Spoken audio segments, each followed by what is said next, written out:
I was not a fan of wine until I was there. Okay. All And right. do we have wine in Haiti? Like a Like a Haitian wine. wine? Yeah. Because we have Babankou. Jeez, that is a good question. Babankou, Clairin. I have not heard of one. Yeah.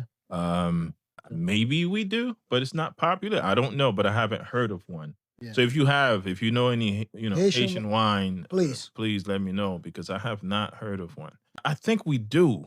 I'll be very surprised if we don't. Mm-hmm. Just not as popular as because we're not wine drinkers. I don't think Haitian. You're not wine. I am a wine drinker. Okay. But what I'm saying Haitian is, as a whole in Haiti, people in Haiti are more like beer, Babankou, rum, that type. Not so much for wine, whiskey, all that. That's what I think. But maybe we do have. I hope we do. I hope we do. And if we don't, somebody come on, start a wine company in Haiti. And go to our website, The Path We Take podcast, and there's a little sponsorship. We could promote you. Yeah. Start a wine company. Exactly. And we have a list of packages that you can pick from.